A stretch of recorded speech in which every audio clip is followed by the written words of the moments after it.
Rick and Morte के पहले season के 9वें एपिसोड का नाम है समथिंग रिक दिस वे।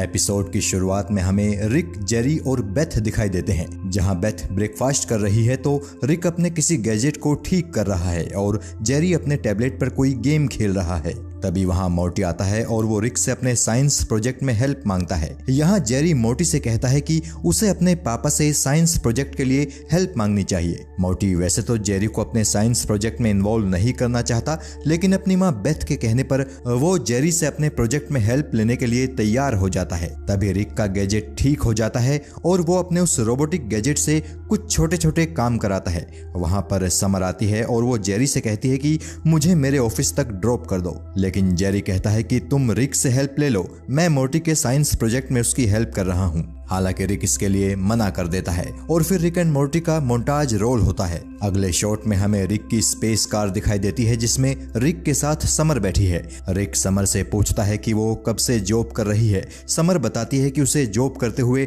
अभी 1 हफ्ता ही हुआ है और ये एक पार्ट टाइम जॉब है। समर अपने बॉस की तारीफ भी करती है। रिक समर के बॉस से मिलने के लिए एक्साइटेड हो जाता है। अगले शॉट में हमें एक आदमी दिखाई देता है, यही समर का बॉस है। उसके पास मोर्टी के मैथ्स टीचर मिस्टर गोल्डनफोर्ड आते हैं। मिस्टर गोल्डनफोर्ड यहाँ कोई ऐसी चीज लेने आए हैं जिससे लड़कियां उनकी तरफ अट्रैक्ट होने लगे। यहाँ आपको ये बताना जरूरी है कि समर जिस शॉप में काम करती है वहाँ कुछ अजीब और पुरानी चीजें मिलती हैं और समर का बॉस एक तरह का जादूगर है जो लोगों को शापित आइटम्स बेचता है। हालांकि बदले में वो उनसे पैसे नहीं लेता। समर का बॉस मिस्टर गोल्डनफोर्ड को एक खास तरह का आफ्टर शेव लोशन देता है जिसे जो लगा लेता है महिलाएं उसकी दीवानी हो जाती हैं। वो मिस्टर गोल्डनफोर्ड से ये भी कहता है कि इसका कोई पैसा नहीं है क्योंकि यहाँ पैसों से ट्रेडिंग नहीं होती। मिस्टर गोल्डनफोर्ड वो आफ्टर शेव लोशन लेकर वहां से चले जाते हैं। तभी वहां समर अपने ग्रैंडपा रिक के साथ आती है। समर का बॉस रिक से पूछता है कि वो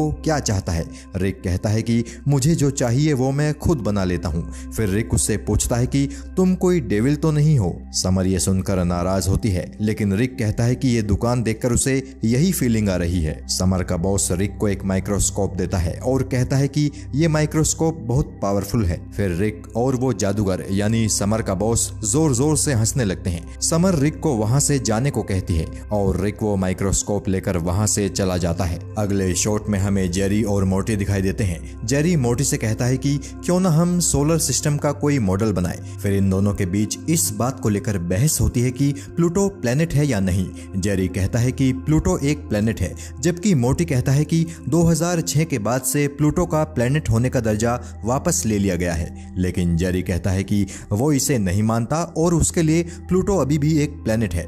मोर्टी रिक के पास आता है। रिक यहाँ उसी माइक्रोस्कोप की इन्वेस्टिगेशन कर रहा है जो उसे समर के बॉस ने दी थी। रिक मोर्टी से बताता है कि समर के बॉस ने मुझे ये माइक्रोस्कोप इसलिए दी थी ताकि मैं इसे इस्तेमाल करूं और फिर मैं पागल हो जाऊं। तभी वहां जेरी आता है। उसे लगता है कि मोर्टी यहाँ रिक से प्लूटो के बारे में ही बात कर रहा है और वो काफी नाराज होता है। जेरी अब भी यही कहता है कि प्लूटो एक प्लेनेट है और अगर वो पहले एक प्लेनेट था तो उसे फिर से एक प्लेनेट कहा जा सकता है। फिर जेरी वहां से चला जाता है। अगले शॉट में हमें मिस्टर गोल्डनफोर्ड कुछ महिलाओं के साथ दिखाई देते हैं। वो उस जादूगर की शॉप में आते हैं और जादूगर से कहते हैं कि उसके दिए आफ्टर शेव लोशन ने मुझे महिलाओं के बीच पॉपुलर तो कर दिया, लेकिन इसे लगाने के बाद से ही मैं नपुंसक भी हो गया हूँ। तब जादूगर मिस्टर गोल्डनफोर्ड से कहता है कि हर चीज की एक कीमत होती है। मैंने तुमसे पैसे नहीं लिए, लेकिन मैंने तुम्हारी मर्दानगी इस लोशन के बदले में ले ली है। उसकी बात सुनकर मिस्टर गोल्डनफोर्ड बुरी तरह टूट जाते हैं और उनके आंसू बह निकलते हैं। वो खुद को कोसने लगते हैं। तभी रिक उनकी गर्दन में एक इंजेक्शन लगाता है। रिक कहता है कि उसकी दवाई से जादूगर के आफ्टर शेव लोशन के सारे नेगेटिव इफेक्ट्स खत्म हो जाएंगे और ठीक ऐसा ही होता है। मिस्टर गोल्डनफोर्ड की मर्दानगी तुरंत वापस आ जाती है और वो महिलाओं को लेकर वहां से चले जाते हैं। फिर रिक जादूगर को उसकी माइक्रोस्कोप वापस दे देता है। जादूगर रिक से पूछता है कि तुमने इस माइक्रोस्कोप को इस्तेमाल नहीं किया। रिक उसे एक डिवाइस दिखाता है और बताता है कि मैंने तुम्हारी इस माइक्रोस्कोप की मदद से ये डिवाइस बनाया है और ये एक ऐसा डिवाइस है जो तुम्हारी दुकान में रखे सामान के शाप के बारे में बता सकता है। ये सुनकर जादूगर रिक से चुप रहने को कहता है, लेकिन रिक नहीं मानता और रिक की बातें सुनकर उस दुकान में आए कस्टमर्स वहां से जाने लगते हैं। रिक और जादूगर के बीच में हाथापाई होने लगती है, लेकिन समर उन्हें अलग करती है और रिक को वहां से जाने के लिए लिए कहती है। रिक उसे समझाने की कोशिश करता है कि उसका बॉस एक डेविल है, लेकिन समर उसकी एक नहीं सुनती। जाते वक्त रिक उस दुकान का एक बर्तन गिरा देता है जिसमें से एक प्रेत आत्मा निकलकर आसमान में चली जाती है। समर अपने बॉस यानी उस जादूगर से अपने ग्रैंडपा रिक की हरकतों के लिए माफी मांगती है, लेकिन वो जादूगर समर को बताता है कि तुम्हारे ग्रैंडपा रिक सही हैं। मेरी दुकान पर बिकने वाला सामान शापित होता है और लोगों पर बुरा असर डालता है, लेकिन समर उसकी बातों पर कोई गौर नहीं देती, और वो इसलिए क्योंकि समर को कहीं और जॉब मिल ही नहीं पाई। ये स्टोर ही इकलौती वो जगह है जहां समर को जॉब मिली है और वो इस जॉब को बिल्कुल नहीं छोड़ना चाहती। अगले शॉट में हमें जेरी और मोर्टी दिखाई देते हैं। जेरी फोन पर किसी से प्लूटो को लेकर बहस कर रहा है। फिर मोर्टी और जेरी में थोड़ी बहस होती है। तभी अचानक ये दोनों हवा में ऐसे ऊपर उठने लगते हैं जैसे वहां ग्रेविटी खत्म हो गई हो। फिर एक स्पेसशिप नजर आता है जो इन दोनों को खींचकर वहां से ले जाता है। वो स्पेसशिप एक दूसरी दुनिया में आता है। यहाँ जेरी और मोर्टी का वेलकम एक एलियन करता है जिसका नाम फिलिपिन निप्स है, और वो कहता है कि वो प्लूटो का राजा है। यानी जेरी और मोर्टी इस वक्त प्लूटो पर हैं। प्लूटो का राजा इन दोनों को अपने साथ अपने लोगों के बीच में लाता है। वो अपने लोगों से बताता है कि जेरी अर्थ पर रहने वाला एक साइंटिस्ट है और जेरी मानता है कि प्लूटो एक प्लेनेट है। फिर जेरी भी वहां माइक में सबके सामने कहता है कि प्लूटो वाकई में एक प्लेनेट है। जेरी की ये बात सुनकर वहां के लोग बहुत खुश होते हैं। अगले शॉट में हमें वही शॉप दिखाई देती है जहां समर काम कर रही है, यानी उस जादूगर की शॉप। हमें मोर्टी के प्रिंसिपल नजर आते हैं जो वहां से एक बॉल लेने आते हैं, और प्रिंसिपल उस बॉल को पाकर इतने एक्साइटेड हो जाते हैं कि जादूगर की पूरी बात सुने बिना ही वहां से चले जाते हैं। फिर वो जादूगर समर से कहता है कि उसे लगा था कि रिक की वजह से उसका बिजनेस ठप हो जाएगा, लेकिन उसके पास तो ढेरों ग्राहक आ रहे हैं। तभी वहां एक औरत आती है और वो बहुत सारे आइटम्स उठाने लगती है।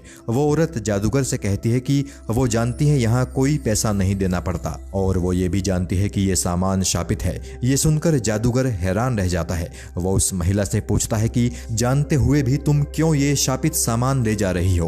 वो महिला बताती है कि उसे एक दुकान का पता है जो इन सामानों का श्राप खत्म कर रहा है, और इस वक्त टीवी पर वही दुकान दिखाई दे रही है। जादूगर टीवी खोलता है तो उसे पता चलता है कि उसके सामान का श्राप खत्म करने वाला बंदा कोई और नहीं बल्कि रिक है। रिक यहाँ पैसों के बदले शापित सामान को ठीक कर रहा है। फिर जादूगर को पता चलता है कि रिक ने अपनी शॉप उसकी दुकान के ठीक सामने ही खोली है। वो बाहर झांकता है तो उसे रिक दिखाई देता है जो उसका मखौल उड़ा रहा है। वो जादूगर बहुत ज्यादा इरिटेट होता है। तभी उसके दुकान पर लोगों की भीड़ टूट पड़ती है। ये वो लोग हैं जो उसके दुकान से सामान लेकर रिक से उन्हें शाप मुक्त कराना चाहते हैं। अगले शॉट में हमें जेरी दिखाई देता है। प्लूटो टीवी पर जेरी का इंटरव्यू चल रहा है। जेरी इनसे भी यही कहता है कि प्लूटो एक प्लेनेट है। जेरी की ये बात सुनकर ये लोग बहुत खुश होते हैं। मोर्टी दूर से खड़ा होकर जेरी को ये इंटरव्यू देते देख रहा है। तभी वहां प्लूटो का एक आदमी आता है और वो मोर्टी से कहता है कि मैं यहाँ का साइंटिस्ट हूँ और मैं तुम्हें कुछ दिखाना चाहता हूँ। मोर्टी मना करता है, लेकिन वो मोर्टी को बंदूक के बल पर एक जगह लेकर आता है। यहाँ वो मोर्टी को बताता है कि ये प्लूटो का सेंटर है और ये प्लूटोनियम से बना है, लेकिन कॉर्पोरेट्स इस प्लूटोनियम की माइनिंग कर रहे हैं और मोटा मुनाफा कमा रहे हैं। हद से ज्यादा माइनिंग की वजह से प्लूटो हर दिन सिकुड़ता जा रहा है, लेकिन प्लूटो के अमीर लोग ये बात मानने को तैयार नहीं है। इसलिए जब जेरी प्लूटो को प्लेनेट कहता है तो वो बहुत खुश होते हैं और जेरी की खूब तारीफें करते हैं। वो मोर्टी से कहता है कि तुम अपने पिता को समझाओ कि वो इन लोगों को असलियत बताएं ताकि प्लूटो से प्लूटोनियम की माइनिंग बंद हो और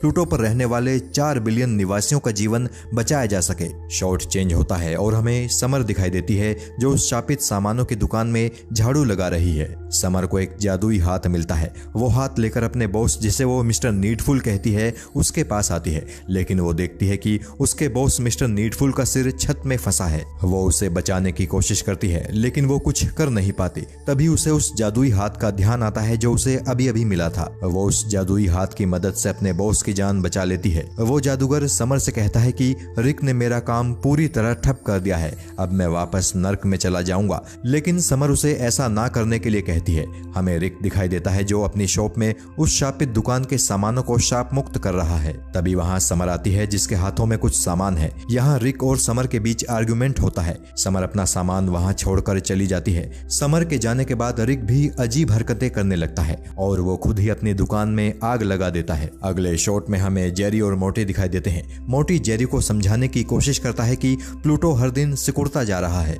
लेकिन जेरी उसकी बात मानने को तैयार नहीं होता। मोर्टी और जेरी के बीच इस बात को लेकर बहस भी होती है, लेकिन जेरी कुछ भी सुनने मानने को तैयार नहीं है। है। जेरी के वेलकम में प्लूटो के राजा ने एक शानदार पार्टी दी है। यहाँ वो सब जेरी से बार बार यही बुलवा रहे हैं कि प्लूटो एक प्लेनेट है।